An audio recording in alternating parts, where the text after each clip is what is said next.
Hello everyone and welcome to एडुटैप।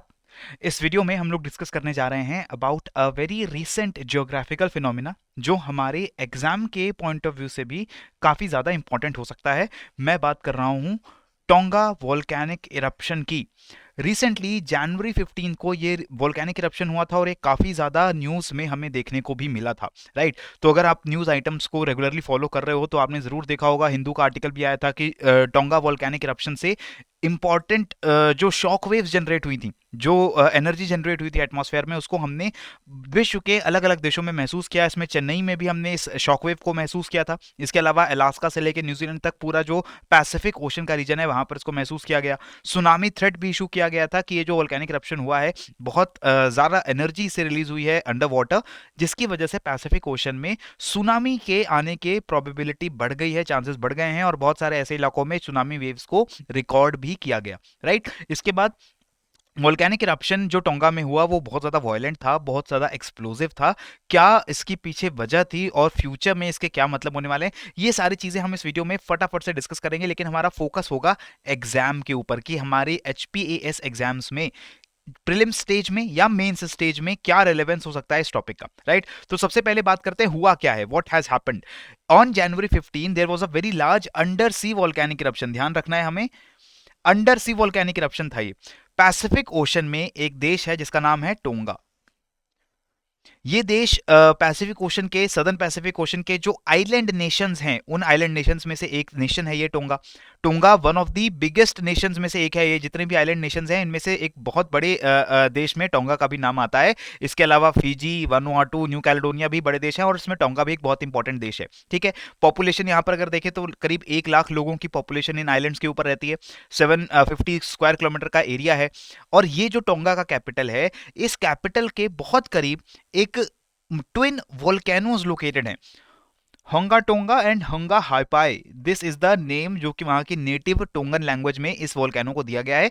ये दोनों जो वोल्केनोज हैं अंडर वाटर एग्जिस्ट करते हैं, लेकिन ये काफी एक्टिव वोल्केनोज हैं, जिसकी वजह से पिछले डेकेड में अगर हम देखें, पिछले 10 सालों में हम देखें तो रेगुलर इरप्शंस यहाँ पर होती रही हैं। बहुत हाई एनर्जी एक्सप्लोजन नहीं थे, बहुत छोटे छोटे एक्सप्लोजन होते रहे, जिसकी वजह से इन अंडर वाटर वोल्केनोज के ऊपर दो छोटे छोटे आइलैंड्स की फॉर्मेशन हो गई थी। ये आइलैंड्स कैसे बने? जो मैग्मा निकला है वोल्केनो से, वो मैग्मा सॉलिडिफाई हो गया, जिसकी वजह से दोनों आइलैंड्स बने। और इन दोनों आइलैंड्स में लगातार वोल्केनिक एक्टिविटी चल रही थी और 2022 जनवरी 15 को बहुत बड़ी इरप्शन हुई है। अभी तक जो वोल्केनो क्लाउड निकला वो छटा नहीं है। जब वो छटेगा, वो क्लाउड हटेगा, तब वहां पर कांटेक्ट दोबारा से एस्टैब्लिश हो पाएगा और हम देख पाएंगे कि ये दोनों आइलैंड्स अभी भी वहां बचे हुए हैं या नहीं बचे हुए, ठीक है। इसके अलावा वोल्केनो का नाम आपको याद रखना होगा एग्जाम के पॉइंट ऑफ व्यू से, होंगा हाइपाई एंड होंगा tonga, twin under sea volcanoes है। एक्चुअली जो अंडर सी वोल्केनो है वो एक ही वोल्केनो है, एक बहुत बड़ा वोल्केनो है, लेकिन उसके ऊपर ये दो आइलैंड्स बन गए थे पिछली जो एक्टिविटीज हुई हैं वोल्केनिक, उसकी वजह से। क्लियर हो चुका है। इसके अलावा ये एरिया जो है वर्ल्ड का, ये एरिया भी आपको ध्यान रहना चाहिए, न्यूजीलैंड से नॉर्दर्न साइड में लोकेटेड है आपका टोंगा का कंट्री। इसके नेबर्स भी आपके कौन कौन सी कंट्रीज है वो भी हम आपके साथ डिस्कस करेंगे, राइट। सो वोल्केनो एक्टिव वोल्केनो है, erupted regularly over the past few decades. और बहुत रिसेंट जो एक्टिविटी है वो 2014-15 की एक्टिविटी है, ये आपको ध्यान रखना होगा। 2014-15 में सबसे रिसेंट वोल्केनिक एक्टिविटी देखी गई जो सिग्निफिकेंट थी, और इसकी वजह से जो दोनों आइलैंड है होंगा टोंगा और हाइपाई, इन दोनों आइलैंड्स के बीच में एक ब्रिज की फॉर्मेशन भी हो गई थी। दोनों आइलैंड्स ज्वाइन कर गए थे बिकॉज जो 2014-15 में वोल्केनो से मैग्मा बाहर आया वो वहां पर सॉलिडिफाई हो गया था। क्लियर है। इंपॉर्टेंट क्यों है अभी ये? इंपॉर्टेंट इसलिए दोस्तों क्योंकि इस पूरे इरप्शन को सैटेलाइट से भी हमने रिकॉर्ड किया है। इंटरनेशनल स्पेस स्टेशन से इसको विटनेस किया जा सका। सैटेलाइट, चाहे वो जापान का हिमावारी सैटेलाइट हो, चाहे नासा के रिमोट सेंसिंग सैटेलाइट्स हो, उन्होंने अर्थ में लो अर्थ ऑर्बिट के ऊपर से इन इरप्शंस को रिकॉर्ड किया है। और आप ये देख सकते हैं ऐसी बहुत सारी वीडियोस आपको ऑनलाइन अवेलेबल हो जाएंगी। This is the country of tonga. यहां पर एक छोटा सा आइलैंड है टोंगा का, और यहां पर इरप्शन से बहुत फास्ट करके, फास्ट फॉरवर्ड करके मैं आपको दिखा रहा हूं, इतनी तेजी से यहां पे इरप्शंस सैटेलाइट के ऊपर से रिकॉर्ड किया गया, राइट। सो आपको एग्जाम के पॉइंट ऑफ व्यू से जगहों का नाम याद रखना है। टोंगा कंट्री के बारे में आपको बेसिक इंफॉर्मेशन होनी चाहिए, ठीक है। पैसिफिक रिंग ऑफ फायर, जो पैसिफिक ओशन के आसपास वोल्केनिक रीजन्स हैं उनके बारे में आपको पता होना चाहिए। और साउथ पैसिफिक आइलैंड्स में जो दूसरी भी कंट्रीज हैं, जो दूसरे वोल्केनोज हैं, उसके बारे में भी एटलस के ऊपर जाकर के आपको नजर मारनी पड़ेगी, ठीक है। इसके बाद कुछ टर्म्स न्यूज में आ गई हैं इस इंसिडेंट की वजह से, जैसे अंडर सी इरप्शन क्या होता है, फ्यूल कूलेंट इंटरेक्शन क्या होता है, सुनामी क्या है, ये सारे कॉन्सेप्ट्स भी हम फटाफट से इस वीडियो में डिस्कस कर लेते हैं। सबसे पहले लोकेशन की बात करते हैं, ज्योग्राफी की बात करते हैं कहां पे हुआ है ये eruption. So this eruption has happened in this particular होंगा टोंगा होंगा हाइपाई वोल्केनो, जो लोकेटेड है साउथ पैसिफिक ओशन में। न्यूजीलैंड, ऑस्ट्रेलिया, फिजी, इनकी नेबरिंग कंट्री है हमारा टोंगा, राइट। अब ये जो पूरा आप रेड रीजन देख रहे हैं, this entire red region is known as Pacific ring of fire. अब पैसिफिक रिंग ऑफ फायर का क्या मतलब है कि इस सारे रेड शेडेड रीजन में वोल्केनिक एक्टिविटीज बहुत ज्यादा एक्टिव रहती हैं। अगर वर्ल्ड के हाईएस्ट नंबर ऑफ वोल्केनोज की बात करें तो वो आपको इसी रेड शेडेड एरिया में देखने को मिलेंगे। ये पूरा red shaded area actually tectonic plate की बाउंड्रीज हैं, ठीक है। ये टेक्टोनिक प्लेट की बाउंड्रीज आपको इस रेड लाइन से देखने को मिलेगी। This red line is basically the boundary between the Pacific plate, Pacific जो टेक्टोनिक प्लेट है, और इसकी नेबरिंग जो प्लेट्स हैं, चाहे वो यूरेशियन प्लेट हो, राइट, चाहे वो इंडो ऑस्ट्रेलियन प्लेट हो, इसके साथ चाहे वो हमारी जो इक्वाडोर की प्लेट है, नास्का प्लेट जिसको बोलते हैं, या फिर हमारे साउथ अमेरिकन प्लेट हो। Same is also true for the North American plate. इन सभी प्लेट्स के आपस में जो बाउंड्री है ये बहुत ज्यादा टेक्टोनिकली एक्टिव है और यहां पर आपको वोल्केनिज्म देखने को मिलता है, राइट। आप देख सकते हो ये जितनी भी रेड डॉट्स आपको दिख रही हैं, all of them they are active volcanoes, जो पिछले 10 सालों में एक्टिविटी जिन्होंने शो की है। और आपको इसके अलावा बहुत सारी ब्राउन और ग्रे शेडेड डॉट्स भी दिखेंगे जो नॉन एक्टिव वोल्केनोज है, जिन्होंने पिछले कई सालों में वोल्केनिक एक्टिविटीज नहीं दिखाई हैं, लेकिन फ्यूचर में वो वोल्केनिक एक्टिविटीज जरूर दिखा सकते हैं, राइट। आपको इस सभी रीजन के बारे में पता होना चाहिए। सबसे पहले ये एरिया आपको पता हो, this is your Aleutian islands. HPS prelims में क्वेश्चन भी आ चुका है 2017 के पेपर में, अगर मेरी इंफॉर्मेशन करेक्ट है 2016 या 2017 में क्वेश्चन आया था कि वर्ल्ड में हाईएस्ट नंबर ऑफ वोल्केनोज किस जगह पर लोकेटेड हैं। वहां ऑप्शंस में हवाई का नाम था, ऑप्शंस में अलास्का का नाम था, ऑप्शंस में आइसलैंड का नाम था, और ऑप्शन में नाम था एल्यूशियन आइलैंड्स का। ये वो आइलैंड चेन है जहां पर बहुत सिग्निफिकेंट वोल्केनिक एक्टिविटीज हमें देखने को मिलती है। 150 से ज्यादा वोल्केनो आपको इस एरिया में देखने को मिलेंगे, ठीक है। इसके बाद हम आते हैं कुरिल पेनिनसुला, जापानीज आइलैंड्स, पूरा वोल्केनिक रीजन है। फिलीपींस के आसपास बहुत वोल्केनिक एक्टिविटी रहती है। इंडोनेशिया में तो बहुत सारे वोल्केनोज जो हैं हमें देखने को मिलते हैं, अक्सर न्यूज भी आती है कि इंडोनेशिया में वोल्केनिक इरप्शंस होते रहते हैं। इसके अलावा इंडिया का ओनली एक्टिव वोल्केनो जो है, इंडिया का एकमात्र एक्टिव वोल्केनो जिसको हम नाम देते हैं बैरन आइलैंड, वो भी यहीं पे लोकेटेड है। Barren Island actually Andaman Nicobar islands का पार्ट है, और ये भी इसी जो वोल्केनिकली एक्टिव जोन है, इसी जोन में पाया जाता है। इंडिया का एकमात्र एक्टिव वोल्केनो है। इसके अलावा पूरा पापुआ न्यू गिनी का रीजन, न्यूजीलैंड का रीजन, ये सारे वोल्केनिकली बहुत ज्यादा एक्टिव हैं। साउथ अमेरिका की जो एंडीज माउंटेन रेंजेस हैं, यहां पर भी आपको बहुत सारे वोल्केनोज देखने को मिलते हैं। चिली की कंट्री में, एक्वाडोर में, पीरू में, बोलिविया में आपको अच्छे खासे वोल्केनिक इरप्शन देखने को मिलेंगे। Similarly Nicaragua, Guatemala of Central America, Honduras, यहाँ पे भी वोल्केनोस हैं। रिसेंटली निकारागुआ में भी बहुत बड़ा वोल्केनिक इरप्शन हुआ था, लगभग 3-4 महीने पहले, राइट। इसके बाद जो नॉर्थ अमेरिका का पूरा पैसिफिक कोस्ट है, कैलिफोर्निया से लेकर के अलास्का तक, यहां पर भी आपको बहुत सिग्निफिकेंट वोल्केनिक एक्टिविटी देखने को मिलती है। हवाई is also a very important volcanic centre, लेकिन यहां पर कोई टेक्टोनिक प्लेट बाउंड्री नहीं है, आपको ध्यान रखना होगा। हवाई में वोल्केनिज्म होता है बिकॉज ऑफ अ हॉटस्पॉट, और इस हॉटस्पॉट का टेक्टोनिक प्लेट बाउंड्री से कोई रिलेशन नहीं है। तो पैसिफिक रिंग ऑफ फायर इस यहां पर वोल्केनिज्म सबसे ज्यादा हो रहा है। क्यों हो रहा है? Because of tectonic plate margin, tectonic plate boundary, right. और हवाई में हो रहा है because of a volcanic hotspot, right. तो ये इंपॉर्टेंट लोकेशंस आपको पता चल गई। इसके बाद इस रीजन की ज्योग्राफी में अगर हम देखें तो सबसे पहले किंगडम ऑफ टोंगा की बात करेंगे। टोंगा का जो आइलैंड है ये किंगडम है, कॉन्स्टिट्यूशनल मोनार्की है। कॉन्स्टिट्यूशनल मोनार्की मतलब यहां पर कॉन्स्टिट्यूशन भी लगा हुआ है, पार्शियल डेमोक्रेसी भी है, लेकिन the head of the state is a hereditary king. Constitutional democracy नहीं, कॉन्स्टिट्यूशनल मोनार्की हमें कहना चाहिए, सॉरी। यहां पर एक आपका किंग रूल करता है, किंग हेरिडिटरी रूलर है, उसी के जो फैमिली के मेंबर्स हैं वो आगे भी रूल करने वाले हैं, लेकिन यहां पर इलेक्टेड रिप्रेजेंटेटिव्स भी होते हैं और वो किंग के अंडर गवर्नमेंट बनती है जो अपना काम करती है। क्लियर हो चुका है? ये पॉलिनेशियन आइलैंड ग्रुप का एक पार्ट है। साउथ पैसिफिक के जो आइलैंड्स हैं उनको हम 3 ग्रुप्स में बांटते हैं, पॉलिनेशिया, मेलानेशिया और माइक्रोनेशिया। उसमें से पॉलिनेशियन आइलैंड ग्रुप है। 169 आइलैंड्स हैं यहाँ पर टोटल, लेकिन सिर्फ 36 आइलैंड्स के ऊपर लोग रहते हैं। बाकी सभी आइलैंड जो हैं वहां पर कोई ह्यूमंस परमानेंटली नहीं रहते हैं, ठीक है। बहुत छोटे छोटे आइलैंड हैं, वोल्केनिक ओरिजिन के आइलैंड है। क्लियर हो चुका है? इस आइलैंड ग्रुप का कैपिटल जो है दैट इज नुकुआलोफा। नुकुआलोफा जो कि टोंगा टापू आइलैंड पे लोकेटेड है। दिस इज टोंगा टापू आइलैंड, बिल्कुल सदर्न पार्ट ऑफ टोंगा में आपका मेन आइलैंड ग्रुप है टोंगा टापू ग्रुप। यहां पर 70% पॉपुलेशन इस पूरी कंट्री की रहती है, कैपिटल भी यहीं लोकेटेड है। और इसी टोंगा टापू के जस्ट नॉर्थ में आपका ये वोल्केनिक इरप्शन हुआ है, समवेयर अराउंड हेयर। जो हमारे दोनों वोल्केनोज जो हैं वो अंडर वाटर इरप्शन हुआ है, वो यहाँ ही इसी टोंगा टापू आइलैंड के बिल्कुल नॉर्थ में हुआ है। तो ये इंपॉर्टेंट लोकेशंस आपको ध्यान रहे। यहाँ पर आपको कंट्री का नाम, किस ओशन में कंट्री लोकेटेड है वो याद रहनी चाहिए। उसके अलावा यहाँ पर एक ट्रेंच है, टोंगा ट्रेंच, क्योंकि मैंने आपको बताया this is a tectonic plate boundary, और यहां पर ही एक अंडर वाटर ट्रेंच गुजरती है। अंडर वाटर ट्रेंच का मतलब हुआ कि एक ऐसी जगह जहां पर दो प्लेट सेपरेट हो रही हैं, बहुत डीप लोकेशंस होती हैं सी की, और वोल्केनिकली एक्टिव होती हैं, और यहीं पर आपके जो दोनों वोल्केनो हैं वो इरप्शन हुए हैं। ठीक है। इसके बाद नेबर कंट्रीज आपको पता हो, Fiji, Samoa, New Caledonia, Vanuatu, New Zealand. हमें इसमें पता है फीजी, न्यूजीलैंड, वनुआटू ये इंडिपेंडेंट कंट्रीज हैं। न्यू कैलेडोनिया जो है ये फ्रांस के कंट्रोल में आने वाला एक स्टेट है।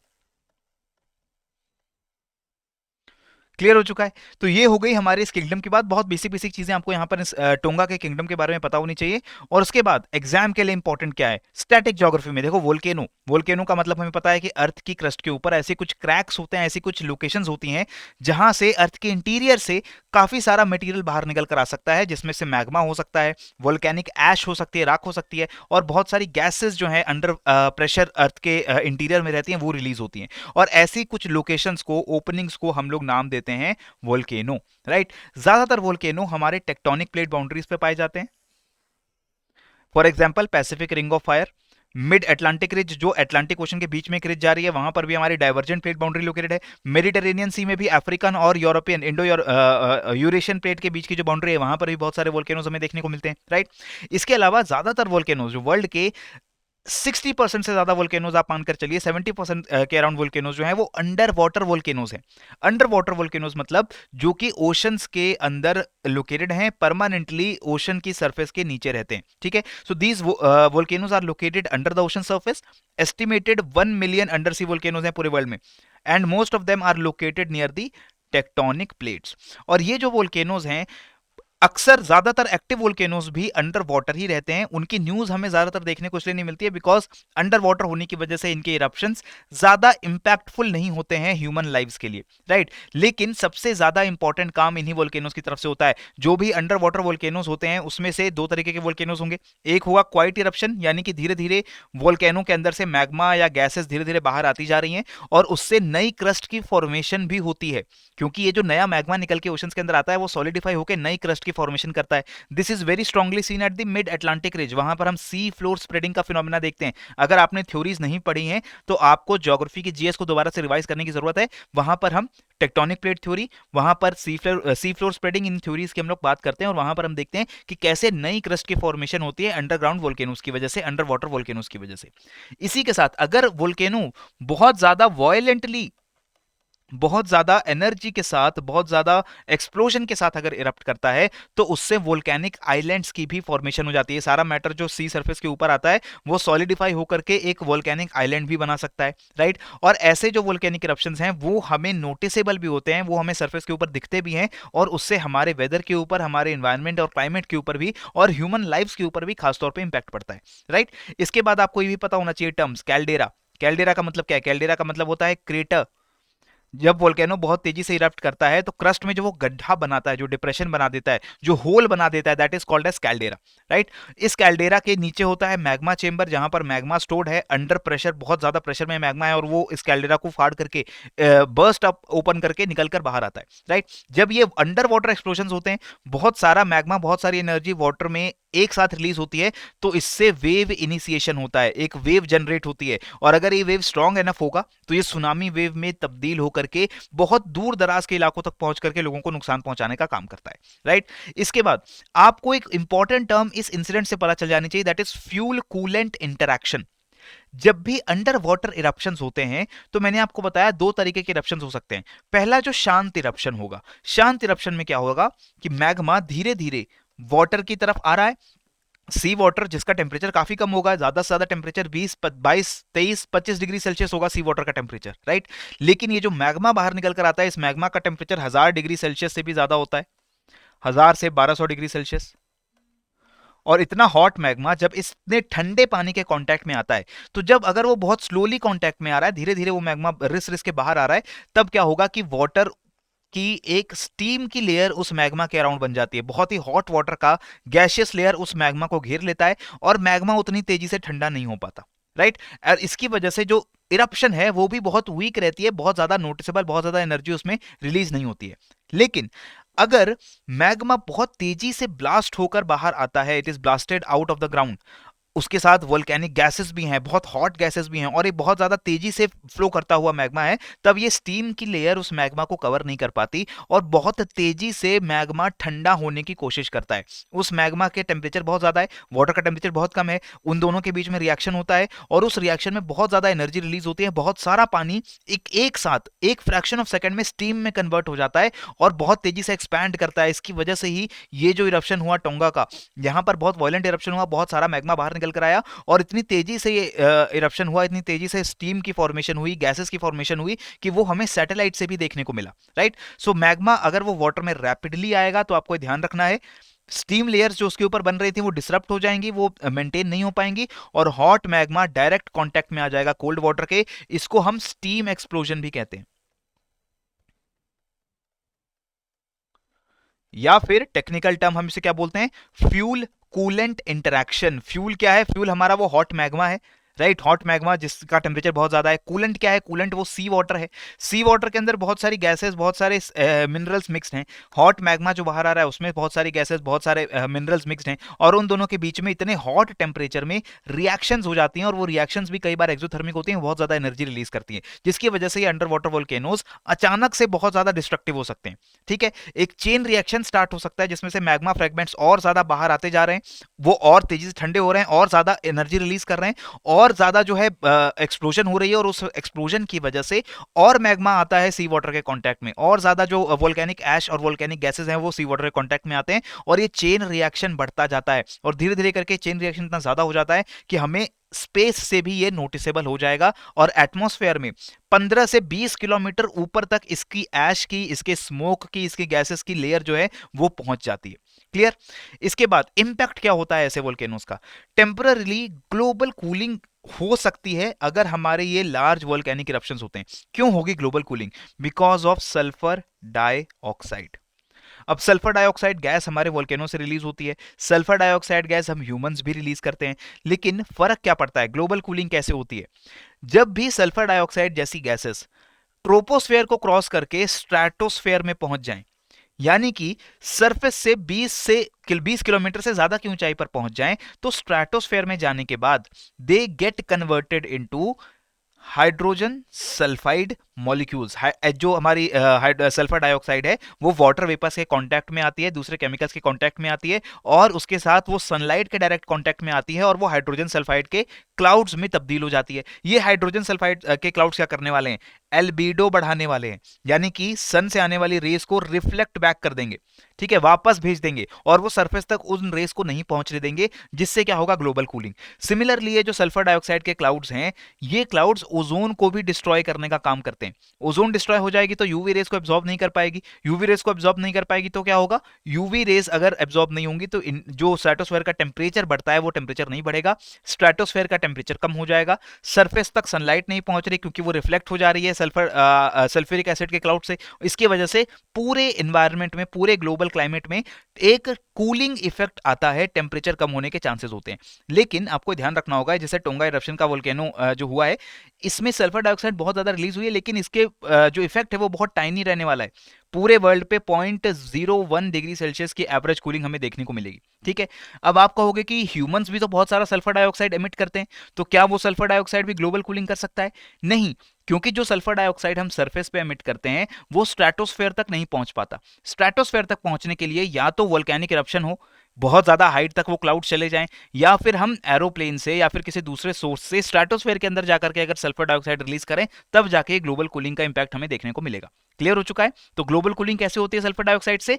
एल्बीडो बढ़ रहा है, यानी कि रिफ्लेक्टिंग कैपेसिटी बढ़ रही है, और इसके साथ ओजोन का भी डिस्ट्रक्शन हो रहा है। नेक्स्ट, इरप्शन से एटमॉस्फेरिक प्रेशर जो है ऑल्टर होता है। जब इरप्शन बहुत ज्यादा एनर्जी रिलीज करता है तो एक शॉकवेव जनरेट होती है।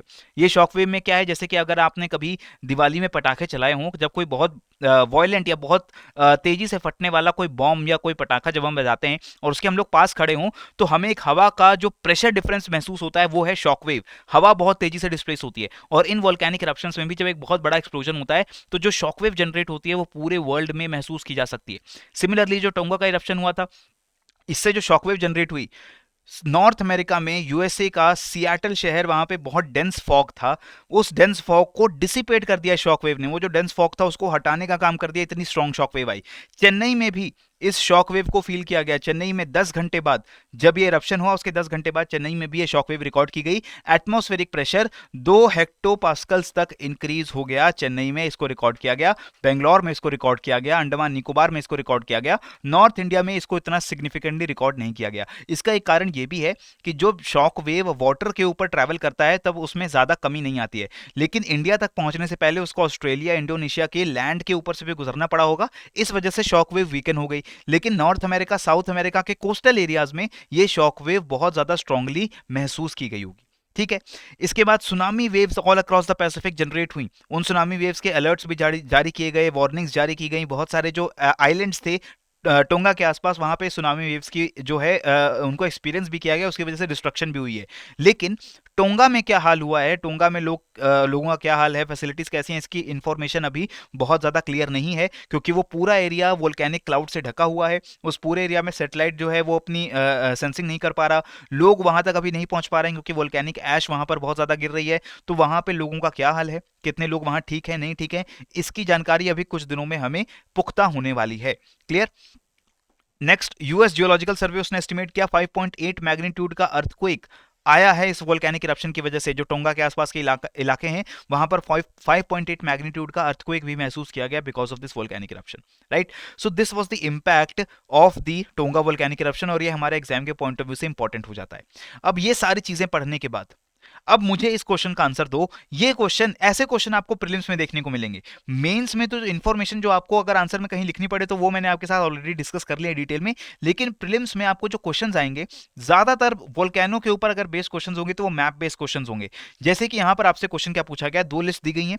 पहली लिस्ट में मैंने कुछ वोल्केनोज के नाम लिख दिए आपके लिए, और दूसरी लिस्ट में मैंने कुछ कंट्रीज के नाम लिखे हैं, ताल वोल्केनो, हंगा हपाई, सिमेरू और एटना वोल्केनोस। एंड दूसरी तरफ Indonesia, Philippine, tonga and Italy, ये हमारी 4 कंट्रीज हैं।